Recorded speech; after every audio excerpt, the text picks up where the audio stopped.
What's up, everybody? Welcome to the State of Wild, episode 132, a regular YouTube video web series podcast thingy. My name is Meowth, and as usual, I'm joined by my two good friends and co-hosts, Roffle and Corbett. Guys, we had an expansion this week. We're excited, right? Everything's going well. How are you guys? Well, I've been busy because we just got an expansion this week, so I've been grinding streams and editing videos. So, I don't know, sitting back and chatting with you guys is a nice change of pace from grinding the content. I've got my first day off of streaming since the expansion dropped today, so that was nice as well. Yeah, it's been pretty full on. Like I said, this is a nice change of pace. This is probably the earliest feeling 10 a.m. that I've had in a very long time. I don't know why. It feels like I'm up at 7 a.m. right now. Like, I'm going to try and bring the energy up there. Coffee's been drunk. I'm going to try and keep up with you guys with all the hot takes. I'm going to try really, really hard not to take that personally. Come on. All right. So, let's just start with the big kind of elephant tree thing in the room, right? We had a brand new expansion. And I don't know who could have seen this coming, but early expansion times have been dominated by Druid. Instrument tech, making Twig Sphere a consistent thing. Yeah, it's a thing. It's as powerful as we thought it was going to be. Druid, specifically Ramp Druid, but also Alignment Druids and Druids with tech cards, and who cares what win conditions they're putting in. All seem pretty bonkers when they have 10 mana on turn 4. I'll tell you, I'll go ahead and say it. It's not as good as I thought it was. It's better. Like I was like, yeah, it's going to be annoying. I didn't think it was going to be this bad. I had a stream where at my rank, because diamond players are obsessed with mill decks for whatever reason, and like suboptimal druid decks. And I don't even know if this one is necessarily suboptimal, but like the weird mill druids, and as a result of that, the Tony druid is actually far more popular at the rank band that I play at than like just good stuff druid. And so in like a 4-hour stream, every single time I queued into that deck, which was a handful of times, I died on turn 5. Like I just the game just ended as soon as they got to turn 5. They consistently had the Twig Sphere into Auctioneer into your deck's gone and now you're dead. So that was not a great experience. The whole Twig Sphere thing, just like, if you just start with those 4 cards and then like toss in a win condition and enough card draw to get to that win condition, you just win games of Hearthstone pretty easily is really what it comes down to. It doesn't feel great to play against. Like we talked about beforehand, it just turns the high roll into like what the deck is. the deck just does its thing consistently, when it used to like be, oh god, they drew Twig Sphere, I guess I lose this game. Now it's Druid, I guess I lose this game. It's not a high roll, it's a game plan. Right. Yeah, I actually haven't been that tilted by it because I kind of got in before everyone else. Like I got in on the Twig Sphere stuff when the price was low, and I wouldn't get in on it now. Like I'm not exactly, like I've taken a couple days off streaming. I'm gonna revisit tomorrow. We'll see how the vibe feels a little bit tomorrow. But I've had a pretty good time so far, being the abuser rather than the one getting twigged as much. Yeah, if you get hit by a bunch of like a Nubarok, Astalord, Alex combos, you can thank Corb for that. Especially if your opponent plays a turn 5 UI into a turn 6 kill you with that stuff. That is entirely Corb's fault. So you can all thank him in the comments below. I have died to that on turn 5 pretty regularly as well. Sometimes they have the coin, so they can do it earlier than turn 6. It's all good fun. Everything that's wrong with the WoW format is always Corp's fault. Yeah. I think my experience has been even worse because I've been playing at like top 300 legend-ish, and because the Ramp Druid was so popular, people have adjusted, and now I'm playing against Alignment Druids, which is even worse. Like the win rate might not be as good, but god, it feels even worse to play against than the like Bran Astalor kill you combo.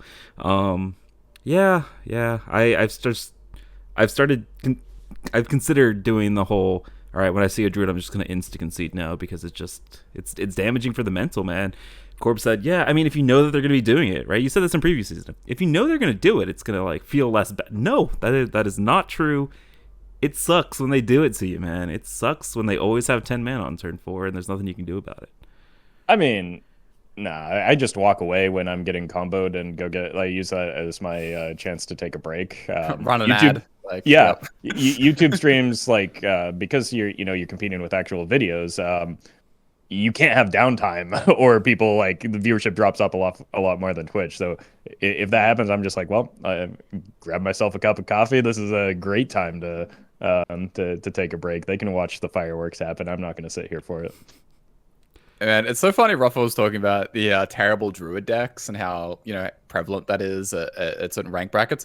I mean, when I looked at the class win rate for druid and I saw it was over 50%, that's when I knew we had a problem. Because people are addicted to playing really, really awful druid decks. You do not know the half of it. You not know how many turn 1 Jade Idol shuffles into turn 2 due process I've queued into as like an aggro deck, where it's just like,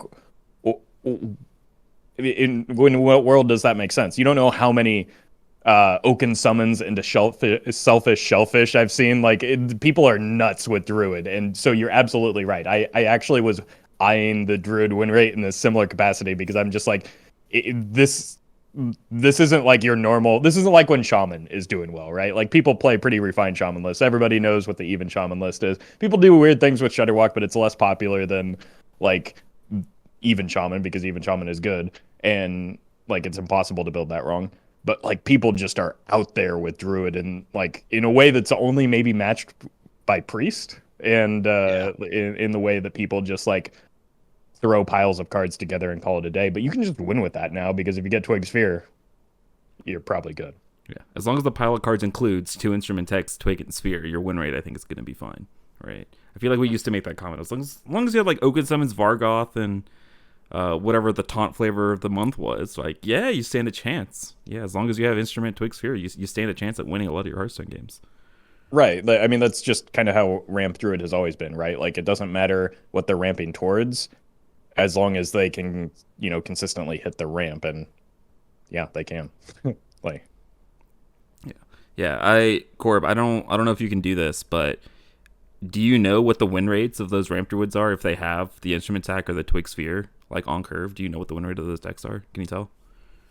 I mean, like we have like the Mulligan win rate for the good list. Like the deck that I tweeted out has gotten very popular. We have a ton of games on that one. That deck already has 5,700 games since the expansion dropped, and the next most net deck list is at 560. So people have really liked Corb. I wasn't picking up the druid. I wasn't joking when I said you could thank Corb for that list. Like, yeah, so in that list, like Twig and Sphere have mull win rates of like 76%. You could also look at sort of like what the played win rate is of Sphere, like if Sphere is played on like turn 4 and 5 and things like that. And it's kind of like around the 17 number, like a little bit lower. But again, that's kind of just because people play a lot of really bad druid decks. Is that somehow like they might have Sphere but still lose the game somehow? I don't know. Like people play crazy Jag. I've seen a lot of people play Sphere before Twig. That seems like a light mistake. Yes. I see weird things happen in Druid more than maybe any other class. So the fact that its win rate is so high, like across the class right now, is kind of silly. But yeah, the good lists they do look. Well, I mean, it's like tier 0, look good. Basically. Like it's very good. Yeah. I mean, that's not even like taking into account the mirror, right? Like that's 70% with it queuing into mirrors. Yeah, that's including like mirrors and stuff. And there are a fair amount of mirrors. Like the Druid is sort of like 25% of the format. At Diamond stuff, at Legend it's kind of like a little bit closer to 30. But only about like a half of the Druid decks in the format are kind of like good, like instrument tech type stuff, and like only about 35% are kind of like the list that I put out, and that's been net decked. So like you look at the class winner and it's not telling the full story. Like the good versions of Druid completely broken, and it is kind of surprising though just how people are playing so much variety of it. Like people just are addicted to doing whatever the hell they want, and they just I don't know this class, man. Like People are addicted to milling people, and I don't understand it, but it's really an addicting drug. Like they can't stop. Yeah. So I think we all can state that this deck is a problem. This interaction's a problem. Nobody could have seen it coming, but they are potentially acting fast, right? Potentially. So they did like a little emergency balance patch for standard on Friday. We're recording on Saturday. But in the comments that Aleka, the lead dev, had when he was talking about the patch, he did say that they were keeping an eye on Twig. So I'm expecting that in the like normal patch that we get 2 weeks after an expansion, we should see something happen here. I know people are gonna complain about having to wait 2 weeks, but I mean this is kind of like the standard thing that we've come to expect, right? Yeah, and I mean Aleka was pretty clear on this both before and after the patch came out that like this was something that they had pre-prepared specifically for standard to make like high confidence changes based on like a day's worth of data, and a day's worth of standard data is much different than a day's worth of wild data, and that's why like wild changes weren't in place. It is a bummer because like temporary fixes like a ban have been able to be done through like a data only patch like that with numbers only. I think that's how we got like a test subject preemptive ban, and I think that a lot of people were just kind of hoping for some sort of preemptive changes with the unnerfs would have maybe been a good time for that, to like do a twig sphere or sphere adjustment in like anticipation for instrument tech, which a lot of people saw coming. So it's kind of like it's a bit of a frustrating deviation from where we were with like a test subject situation where they blocked that infinite combo that probably was going to be less concerning than what is happening with Druid right now. But like at the same time, test subject isn't the same sort of I don't know, nostalgic card that Twig of the World tree is. Not that any of us would probably miss it, but like it's been a part of Druid for a while now, so it's disappointing. But like I understand it. It's a bummer that we do have to deal with it for a couple more weeks, but I think that it's probably approaching the point where I don't think there's any doubt that something is going to change with within those four cards.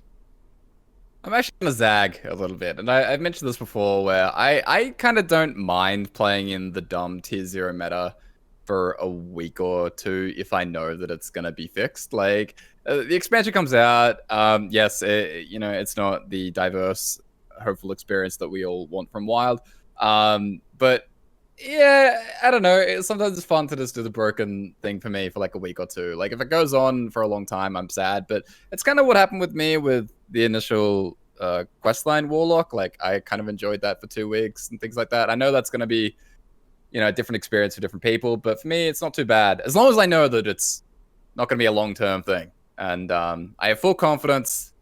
I have a high, what's the change? I have high confidence that they'll be making a change at the Twig very, very soon. I think I'll just add on to that a little bit. I think under normal circumstances, I probably would be more okay with that if I don't know. But like for me specifically, and this is a very selfish perspective from me, like making YouTube content, it feels bad to like play as or against anything with such a short expiration date associated with it. When like, so it just like, I don't know, it makes it hard to remain motivated when I know that something is like its time's up pretty soon. Yeah, I was kind of the same when like doing written articles and things like that, like a tier list, and it's just like if you know that a balance change is coming in 10 days, it's like what is even the point of going to the work and things like that. So definitely understand it from that perspective, and it can also just be very limiting, right? Like if the format is just warped, to what you can try. For a more casual audience, it can definitely turn some people away and maybe not even return when things get fixed too is another risk.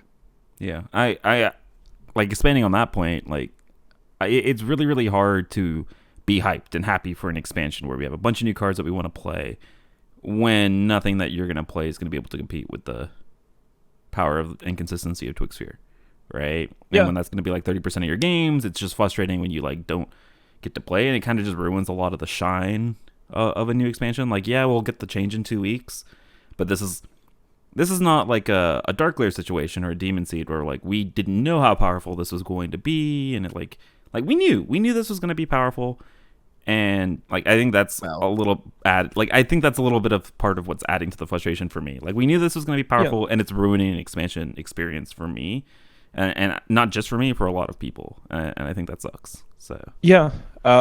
Unfortunately, the way that Wild currently is, like, there are plenty of decks waiting in the wings for to like be similarly stifling once Druid is touched, right? Like, I don't think that yeah, deleting Twig even fixes the format.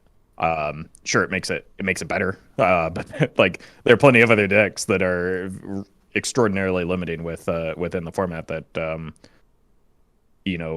are similarly, maybe not to the extent that Druid is, but going to ruin people's new expansion tinkering. So I don't know that that's necessarily like exclusive to this deck. I will push back a little bit on the well we knew.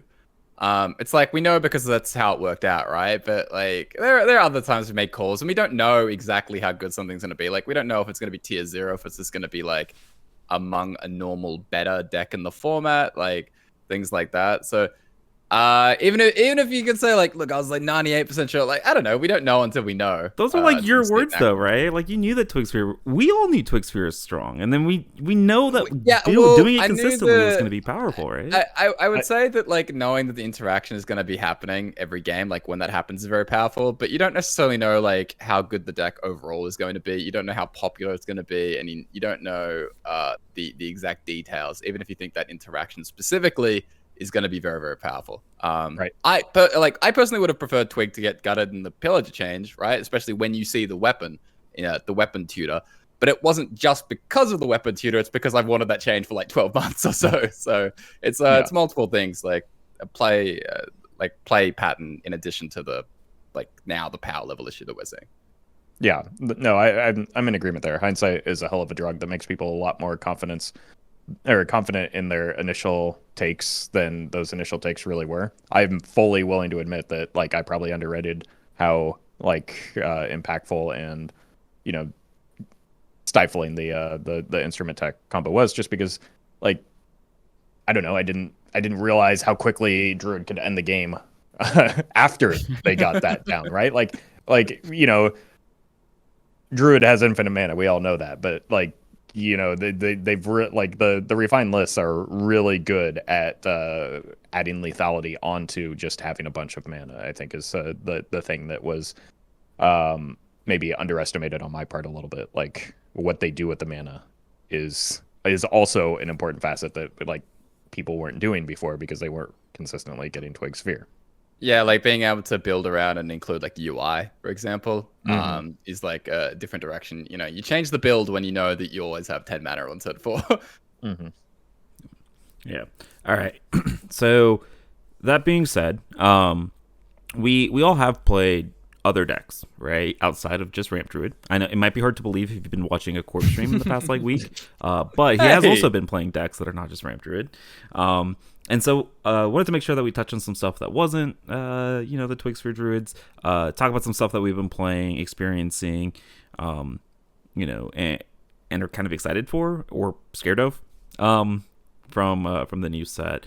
And so I want to keep it in the Druid family. I won't talk about Bonk Druid or Questline Druid, or whatever we want to call it. So specifically, Spread the Word, Harmonic Mood, kind of the big buffs to this deck. And I know I've been playing a lot of it. I know Corby, you hit rank 1 again with Bonk Druid. Roffle, have you had a chance to try Questline? It was actually the first Druid deck that I played. This is the day one Druid deck because I had a really poor showing with like some of the hero power stuff and Spread the Word in the theory crafting. So I wanted to get some redemption, and it turns out as long as you put Twig Sphere in your deck with instrument tech, you can go pretty far, even with a poorly refined questline Druid deck. Spread the Word seemed like the absolute nuts in the deck. Harmonic Mood plays well with it if you get like to Dissonant Mood. It it counters another deck pretty well that I'm sure we'll be talking about in Kingsbane Rogue, because it like does the same thing but also gains armor in the process. So it's almost like if Leeching Poison were unnerfed is really what it comes down to, which is a gross thing to even think about. But yeah, I mean, deck's good. It gets a little bit more, I think, like quicker damage thanks to the spread the word. I think Fungal Fortunes was pretty popular in the past, and now you just kind of have a 0 mana near version of that. That's pretty good. Yeah, I did get to try Questland Druid. It was kind of like my next on the bucket list. I think it's maybe the second best deck in the format. Like, even though it does line up terribly against the Ramp Druid, like that's one of the weakest matchups. It's really only like that and something like Aggro Paladin, which, come on, let's be real, it doesn't exist anymore. Like, no one's playing Call to Arms. Apart from that, like, the deck can just do a lot, right? It summons really big sort of 0 mana minions. Like the list that I was playing was using like Umbral Owls in addition to the Crypt. I even had like Forbidden's Floop, which is either just like another Owl, Crypt Keeper, or a Guff reward. So I really liked Floop in that. Ended up cutting out the whole Oaken Summons package. And yeah, I think this is one of the best decks. And it'll be interesting to see where things land if we do get like a Twig Sphere change, because the deck that I was using wasn't using Twig Sphere, and it loses the Twig Sphere stuff. So, you know, eyes up on that one, I think. I will say Quest Druid is gonna always have the weakness of like losing to like Divine Shield taunts and things like that. And I know nobody's playing Aggro Paladin, but like decks that can play taunts and play for board probably get a lot better with a Twig Sphere nerf in theory, right? And so it's hard to predict kind of where that'll be positioned. But I do agree that like the Harmonic Mood, yeah, I know I'm the one, like I brought up the Cutting the Park Panther because it just didn't feel worth it. And I kind of like the angle you took. I think you were running Groovy Cats for the mirror, right? And I think I really like the Floop as well.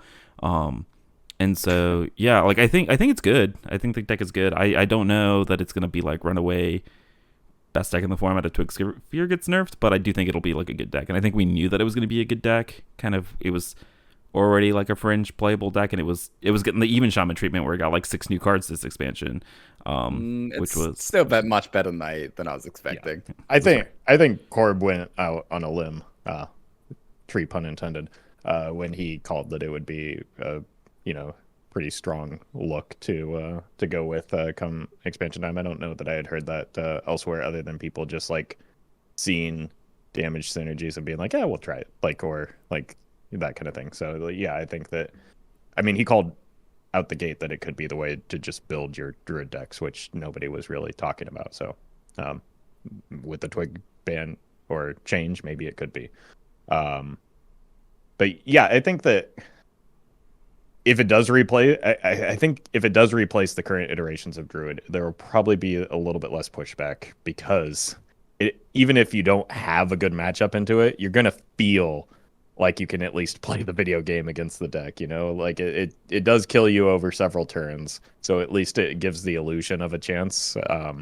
It's kind of the same reason you don't really see as many complaints about a deck like Even Shaman or something that kills you over the course of, several turns, and kind of like strings you along a little bit and makes it feel like you have a chance, even though it's, a very strong deck. It's probably not one that will be complained about as much as not only like Druid now, but also if it is the best deck, people will probably be complaining more about decks that are actually below it in win rate, just because of the play pattern.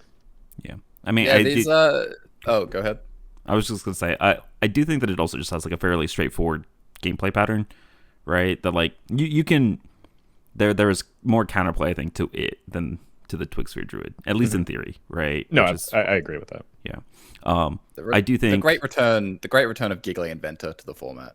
I thought you were gonna say something else, but I thought you were gonna say Plate Breaker. But yeah, I have seen some shit. That's all I'm gonna say. I have seen a lot of things come out of an ETC that I shouldn't see come out of an ETC. But yeah, I kind of wanted to use this. I think if Twig Sphere gets nerfed, I don't think people are going to be complaining about Questline Druid. I think people are going to be complaining about the next deck that I want to talk about, which is Kingsbane Rogue, which is basically Questline Druid. But it also has like a higher damage cap, and it also has Cloak of Shadows and or Evasion, and you know, people. It's really hard to interact with the weapon outside of like Sticky Fingers, which is also another card that I've seen, which is very sad. But Kingsbane Rogue, another one of those card or classes that got like 6 new cards, right? Roffle, good shout on the mic drop. That card's very good. You know what else is very good? Hip hop is very good. Harmonic hip hop is very strong. Yeah, also instrument tech. It's just third or fourth copy of your weapon tutor. People are still, I think, figuring out the best way to build these decks. I've been playing a little bit of Kingsbane. I've like gone back and forth on like a Garrote package in Kingsbane, which is just like the 2/2 Talented Arcanist plus 2 Garrotes, because you draw through your deck so damn fast now with the new versions of Kingsbane.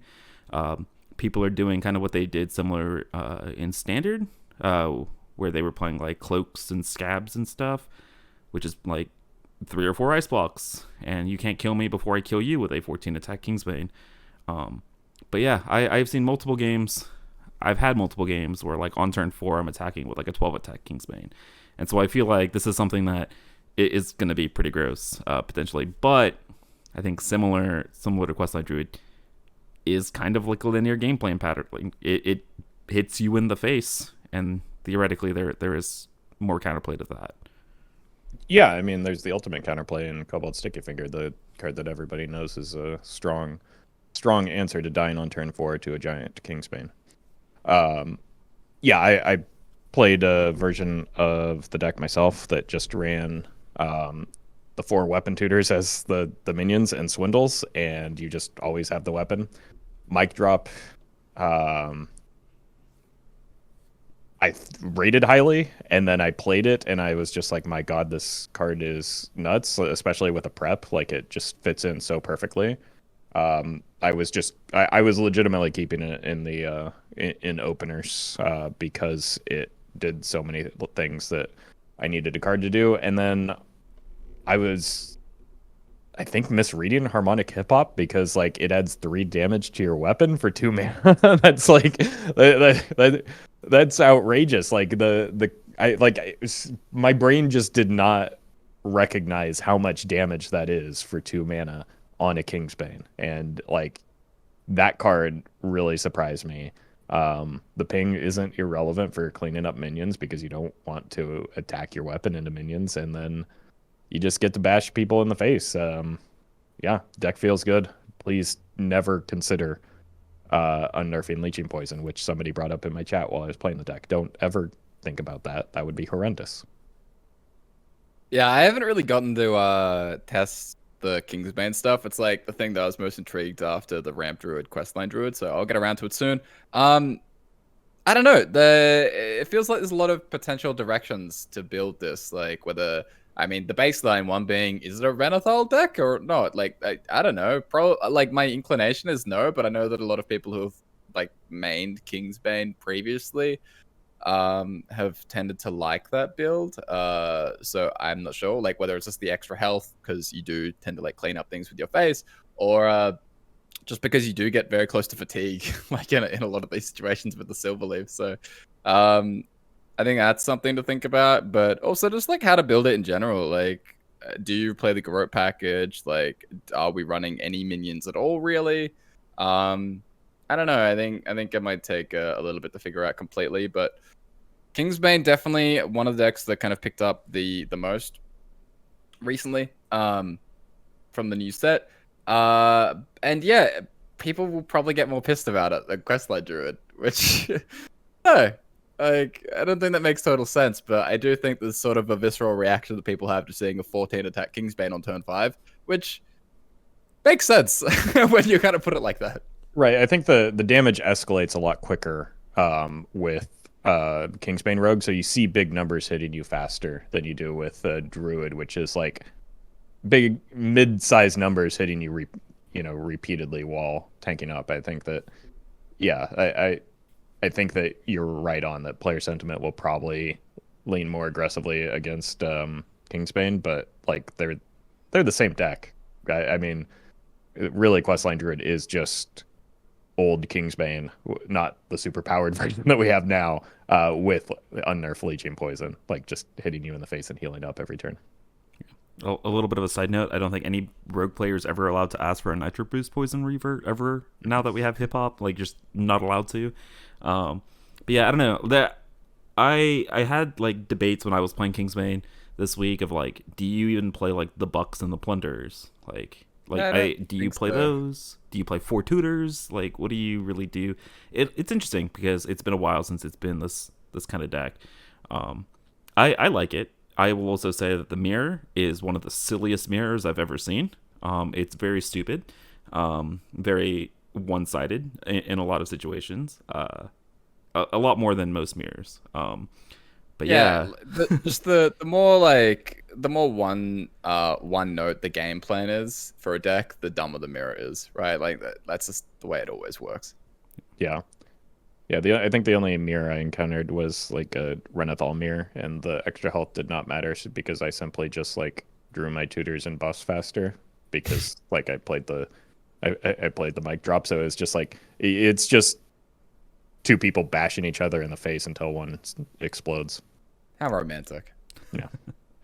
All right. So again, let's stay in the rogue family here. Let's talk about a slightly worse rogue deck, but also maybe just as silly of a rogue deck. And that's the Edwin Giants Breakdance Rogue. I have had multiple screenshots, and I have seen multiple screenshots of 40-40 Edwins on turn 3, turn 4, which I know we were just talking about silly. That is something I think that qualifies as silly.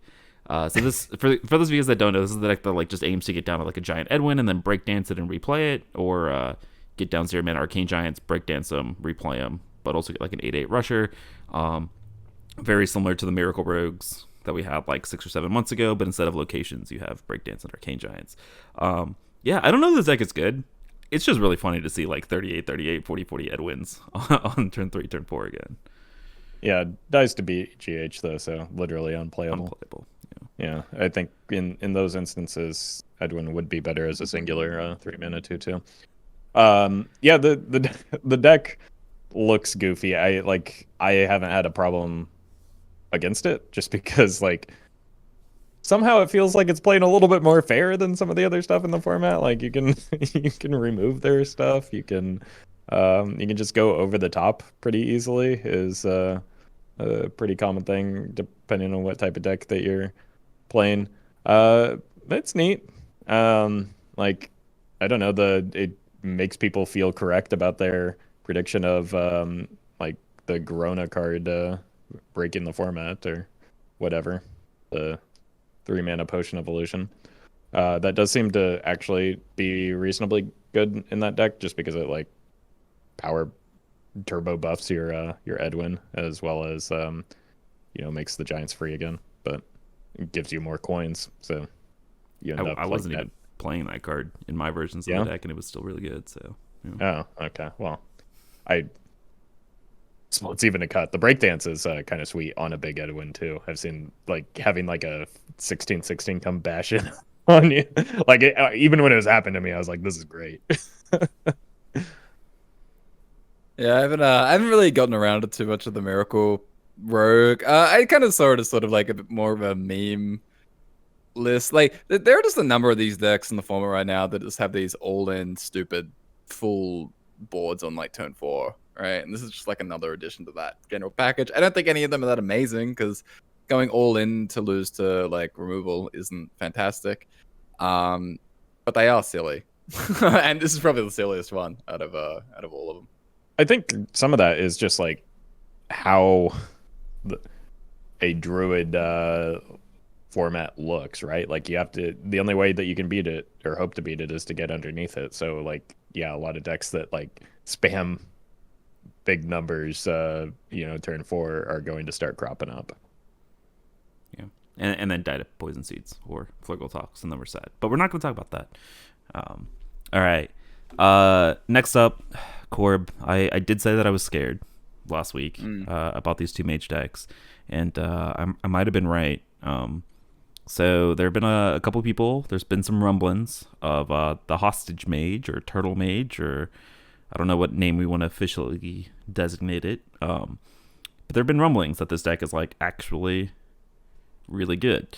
And so for those of you guys that don't know, this deck utilizes volume up and rewind, specifically as a way to just generate a bunch of ice blocks and solid alibis and frost novas, and then just do mage things of infinitely chain ice blocks and frost novas and this really dangerous card Potion of Illusion for some reason, and stall out the game infinitely and kill you with 1/1s or pings or whatever they want their win condition to be. I don't know if this is supposed to be a quest deck or not, but I think we were accurate in saying that this play pattern is gross. I don't know if this play pattern is going to actually stick around and be a legit thing, but I don't, even if it's not, it's a really, really gross play pattern. Yeah, I played some of it myself. Probably not a good list because it wasn't a quest list. I think that it probably does want the quest just because it can be really hard to set up, and that like alleviates some of the burden of setting up like a proper raw math, because if you don't draw the volume up, you kind of just lose like, because you don't get to start copying ice blocks, you don't get your spells which you actually need, you don't get your rewinds online, so you can't ever play the raw math. But I mean, I very well could be wrong about that. It just seems like you don't have terribly impactful turn one plays anyway, and it just gives you kind of a bit of a contingency against like poor setups from happening, because like that was one of the things that like got me a few times, was like the deck just didn't quite have, like, it needed an extra turn to fully set up the raw math. And you can also get into situations where you play a raw math with a time warp in it and then play the copied Potion of Illusion behind it, and then you're set up, because Potion of Illusion seems to be like the most limiting piece because it's the most expensive piece.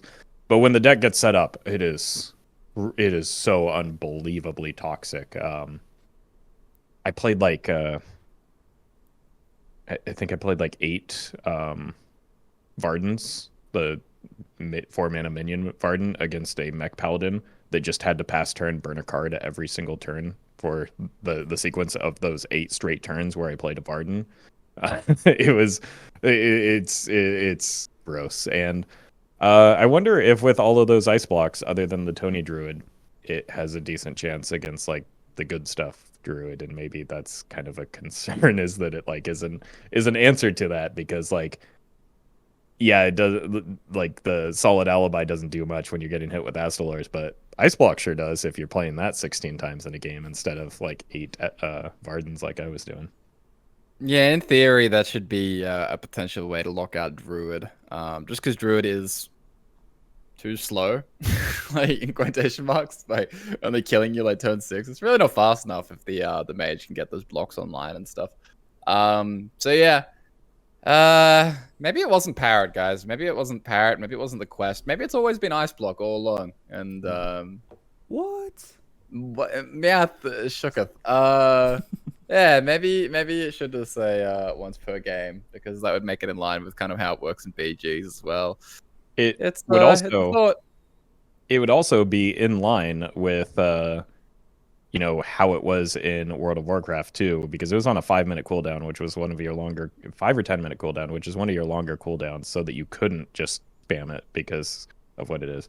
The problem there is we also would have to then, you know, give Bloodlust a similar similar treatment. But I think that like Ice Block is pretty clearly not something that's meant to be looped over the course of a game. Like, I think that's it. I've always been on, like, since I started playing Wild, I've been on record saying that you should absolutely not be able to generate an ice block from outside of your, like, the cards in your deck. But I think that like further limiting it, maybe making it a legendary spell in addition to not being able to generate it, would probably be a healthy change. Yeah.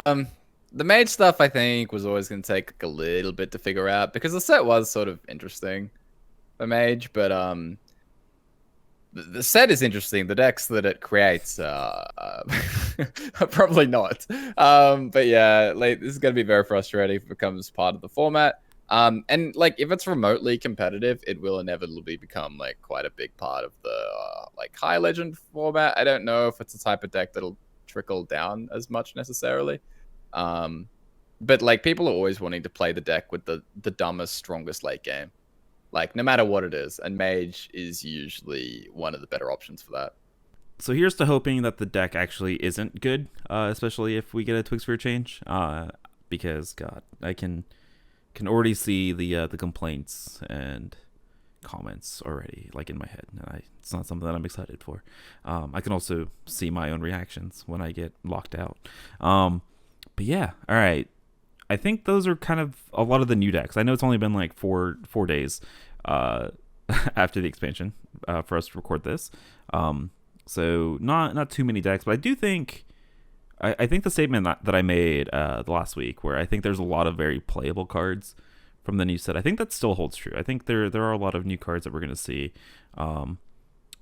Maybe we'll be seeing a little bit more once Twig Sphere gets changed, but I have very high hopes for this expansion. Lots of sweet cards. So before we move on, I know we did get a balance patch on Friday. These were targeted for standard, but I just wanted to bring them up just for 2 seconds because they do impact wild decks.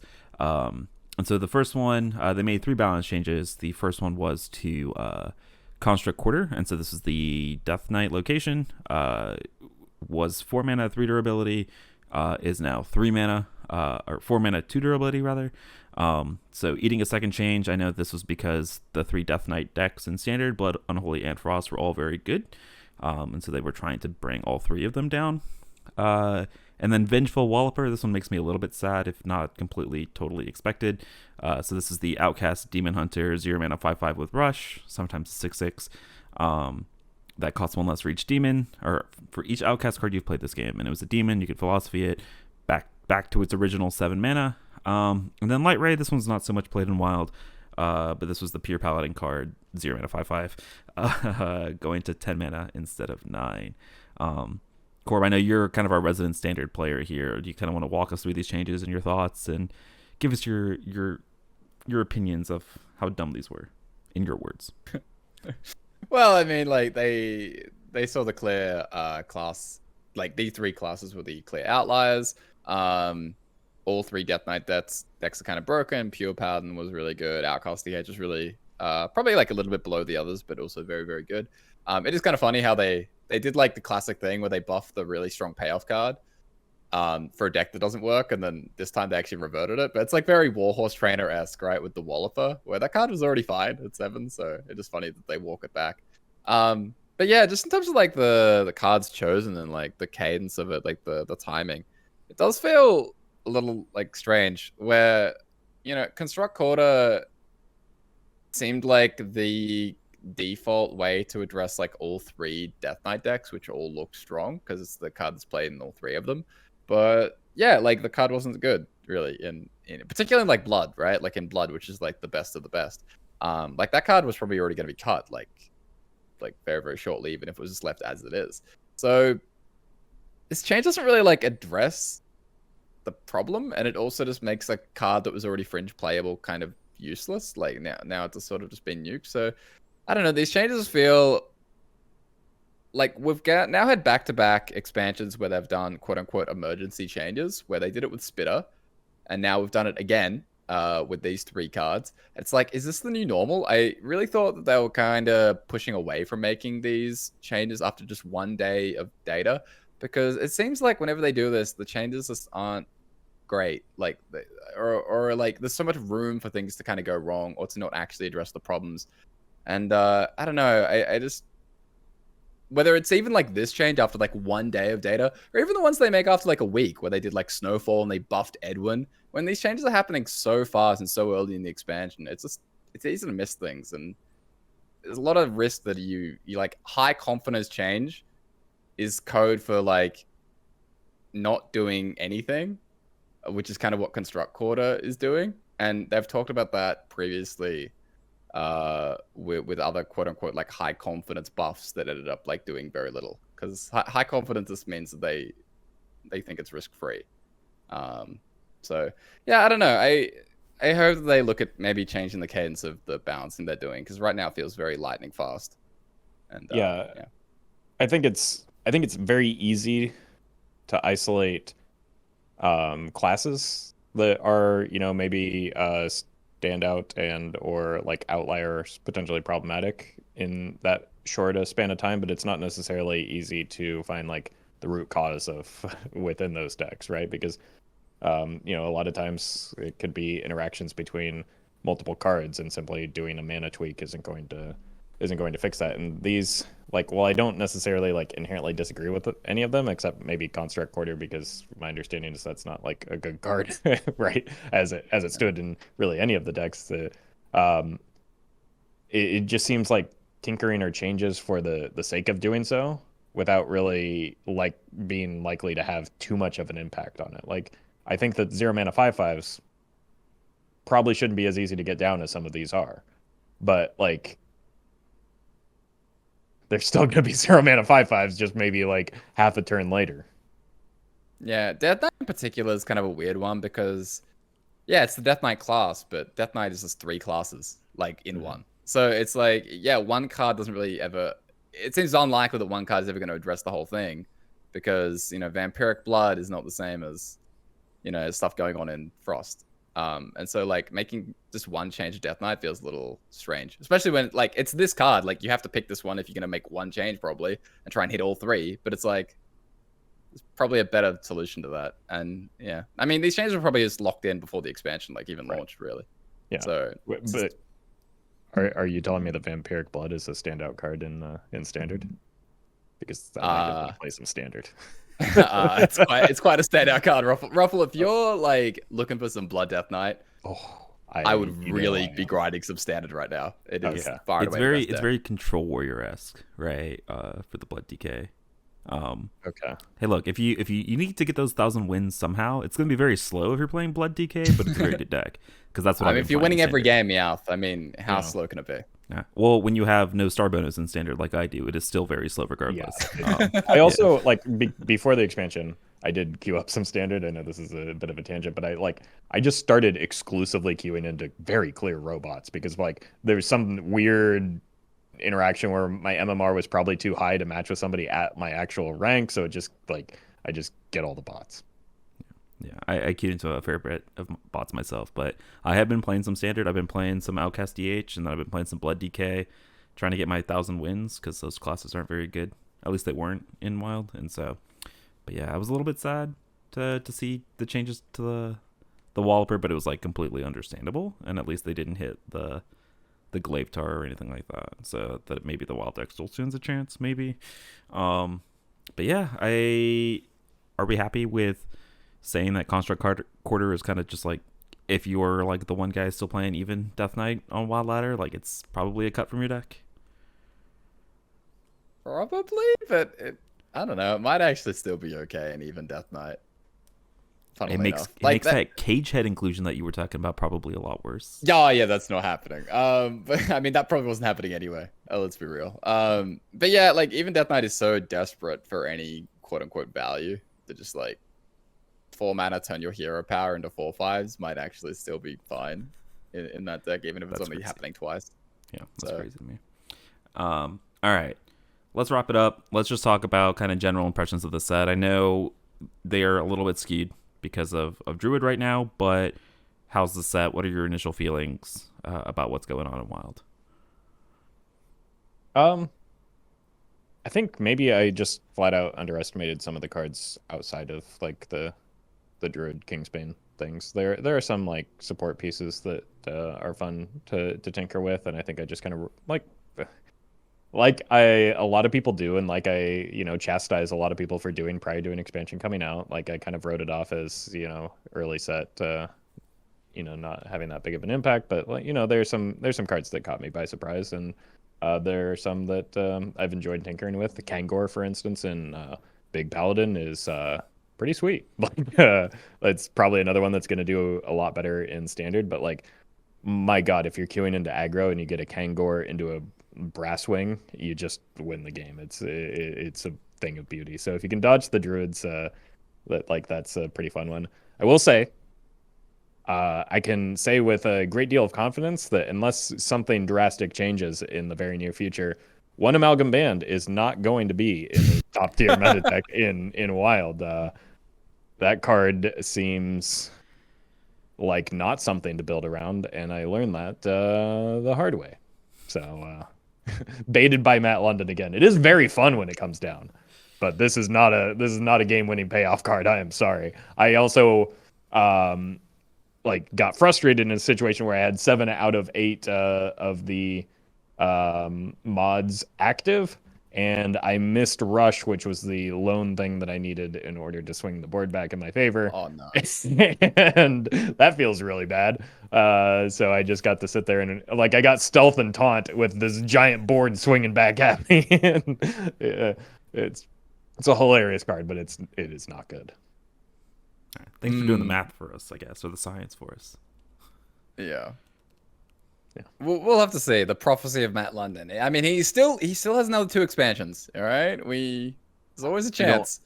Unless you're reducing that card's cost to 5. I don't know. Buy 5 or 2/5. Yeah. Oh, Harpoon okay, gun. 2/5. I know Meowth. What if we just reduce it to 1 with a Scargill, and boom, there you go. Oh, that's the idea. Okay, that's actually something. Yeah. Expansion. Expansion actually kind of going the way I mostly have expected. I think this is.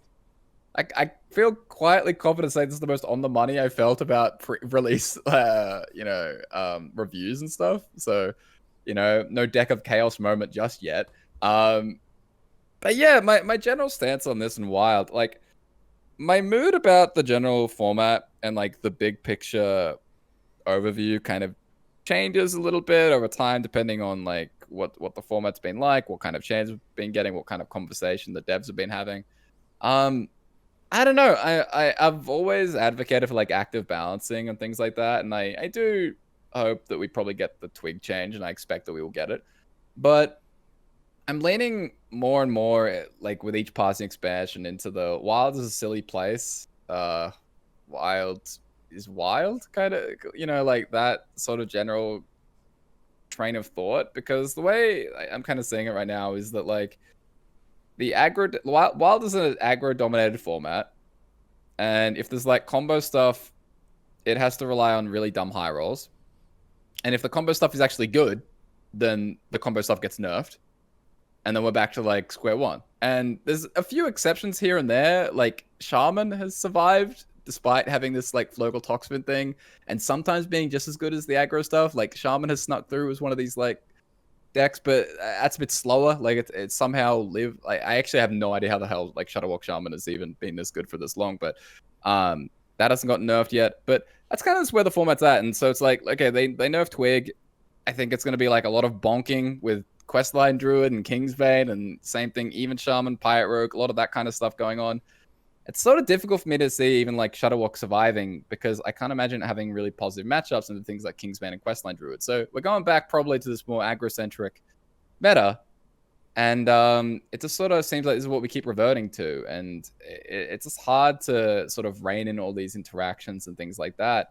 And again, that's sort of where I'm at right now, but it does continue to make me interested in what the Wild Phase 2 thing is. What is the plan? What are they doing? What is it? Is it Wild, or is it something bigger than new cards? I don't know exactly what it is, but it makes me very intrigued, considering this is my general feeling right now. Yeah, you gotta trust the process. Come on. Yeah. What's he cooking?